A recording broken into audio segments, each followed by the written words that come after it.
good morning to all. Welcome back to our economics online class. With the last class, chapter 7, that is balance of payment, get finished. So today we will start with new chapter from Indian economy, that is chapter 4, poverty. In previous chapters of Indian economy, we have studied various reforms that India has taken in the last century and effects of these reforms on Indian economy.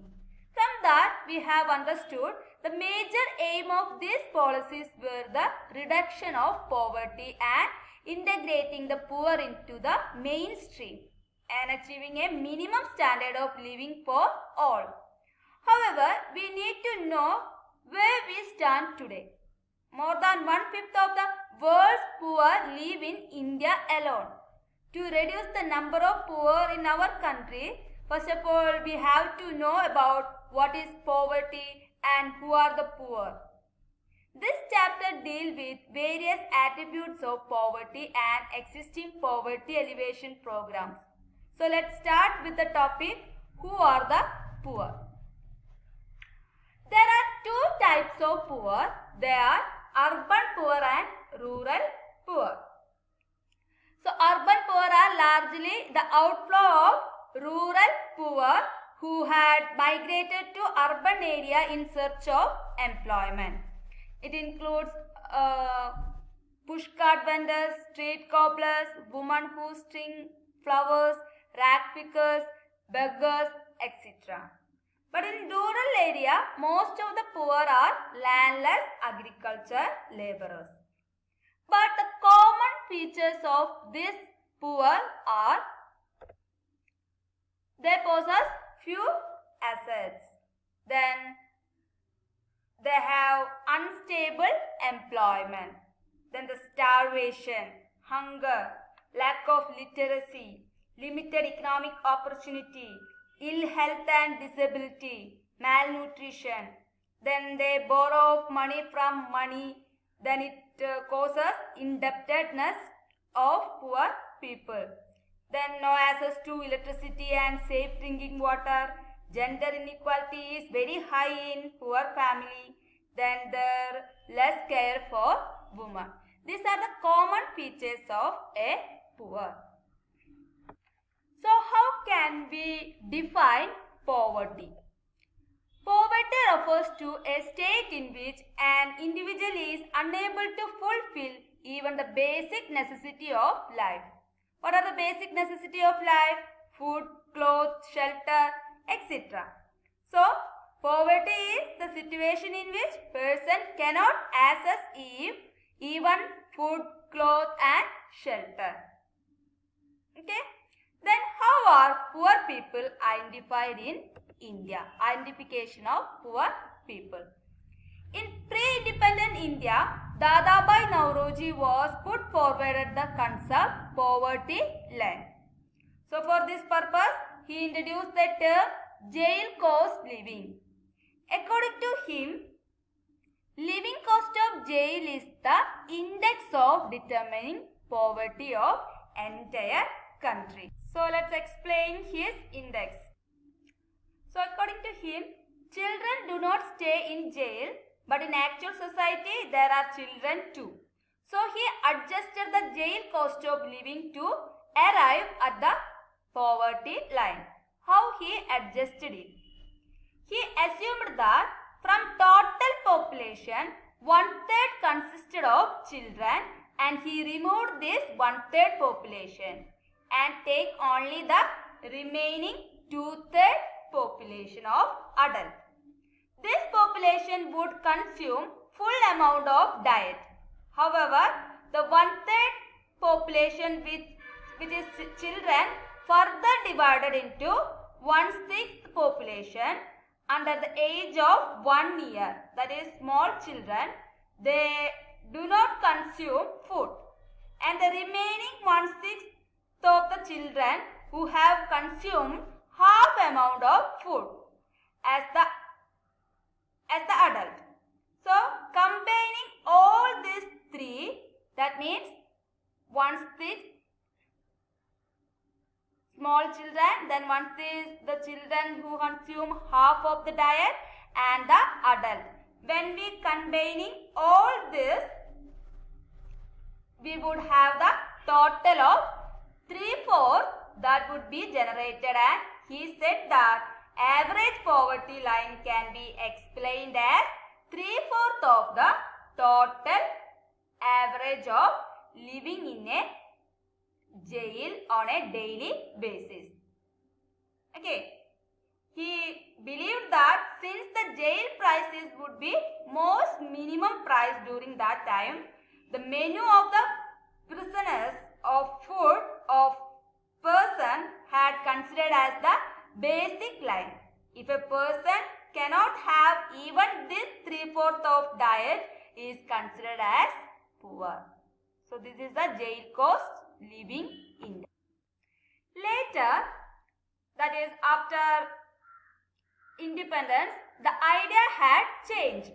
There have been several attempts to work out a mechanism to identify the number of poor in our country.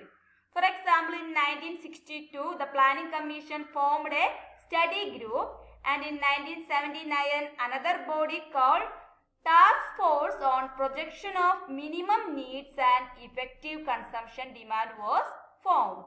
And in 1989 and 2005, expert groups were established for the identification of poor. For the purpose of defining poverty, poverty is categorized into two. There are absolute poverty and relative poverty. So this is a categorization of poverty. That is absolute poverty and relative poverty. So what is absolute poverty? Absolute poverty refers to a condition where people does not have the minimum amount of income needed to meet the minimum requirements for one or more basic living needs over an extended period of time. That is known as absolute poverty.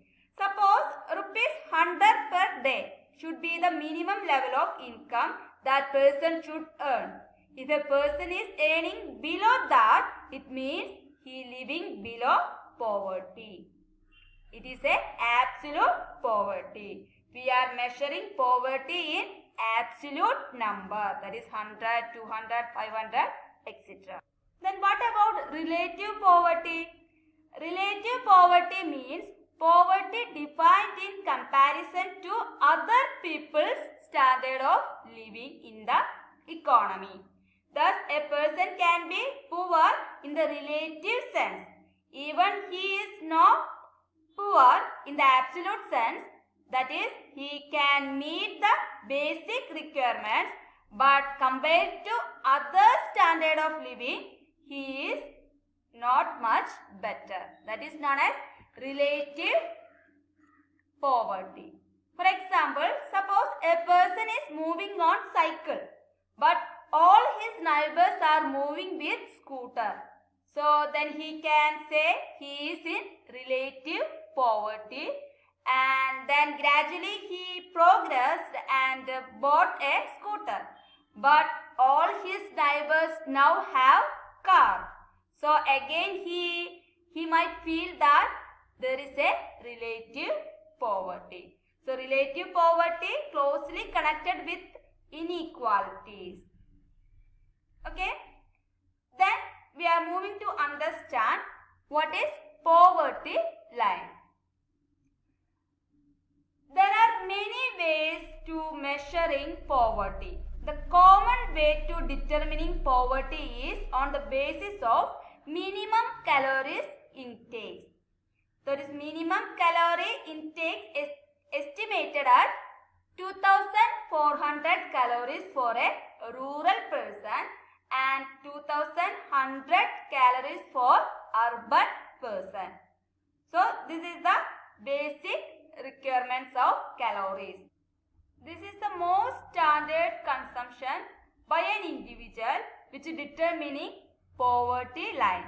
Below this line, that means a person do not get at least this much calories, we can say he is below the poverty line.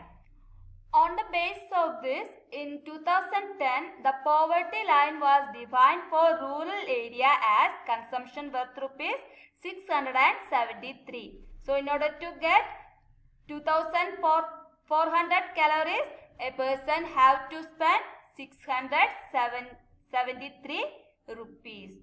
So, this is the monthly per capita expenditure. That's why it is known as monthly per capita expenditure method.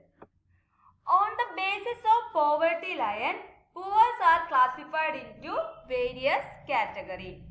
That are chronic poor, transient poor and non-poor. Chronic poor includes two types: always poor, usually poor. Transient poor includes churning poor and occasionally poor. Non-poor means never poor. So these are the classification of poor. We can understand it with the help of a diagram. In this diagram, the dotted line is the poverty line. The first diagram represents always poor. That means they are always below the poverty line. That is known as always poor. Then the second diagram shows usually poor. That means maximum time they are below the poverty line, but sometimes they have a little more money, but usually they are poor. Sometimes they are above the poverty line, but usually they are in poverty. Then these are come under the category of chronic poor. Then the third diagram shows churning poor. That means they are regularly in and out of poverty. They are regularly in and out. They are in a verb form. They are regularly in and out of poverty line. For example, seasonal workers. They are come under the category of churning poor. Then the next one, occasionally poor. The person who are rich most of the time, but certain time they came into below the poverty line. Most of the time they are above the poverty line, but sometime or certain time he came to below the poverty line. For example, businessmen, they are included in this category. They are known as occasionally poor. Then never poor. They are always above the poverty line. They are also known as not poor. So this is the categorization of or classification of poor on the basis of poverty line. Government uses this method, that is monthly per capita expenditure method, for categorizing the poor. So, do you think this mechanism satisfactorily identifies the poor households in our country? Some economists state that the major problem with this mechanism is that there is no need to differentiate between very poor and other poor. Group all the poor together. According to them, it is better to pool all the poor in one category. Then,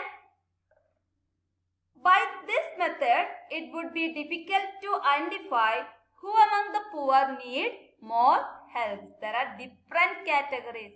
So, it is very difficult to identify which people need more help.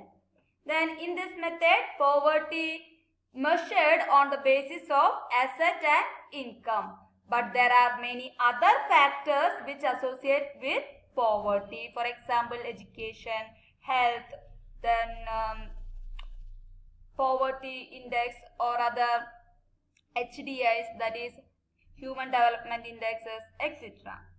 So due to the various limitations in the official estimation of poverty, some economists have attempted to find alternative method for the estimation of poverty. For example, Sen Index, that is introduced by Amartya Sen, the Nobel Prize winner, and Poverty Gap Index, Squared Poverty Gap Index, etc. are some of the indexes that alternative to the official, that is alternative to the poverty line or monthly per capita expenditure method. Okay. So children, today we have discussed about what is poverty line, how can we identify poor in our country, etc. So remember one thing, poverty means it is a state in which an individual is unable to fulfill even the basic necessities of life. That is known as poverty. Then in the poverty line, it is based upon the monthly per capita expenditure of a household. Then our Indian government uses this method for identifying poor in our country. Okay, so children, you have to read the textbook very well. So many times I told you this is very important chapter. So you have to read each and every sentence in your textbook. Okay? Okay children, so you have to watch the video, then download your notes and study it well, then also attend the test paper. Okay children, see you in the next class. See you. Bye.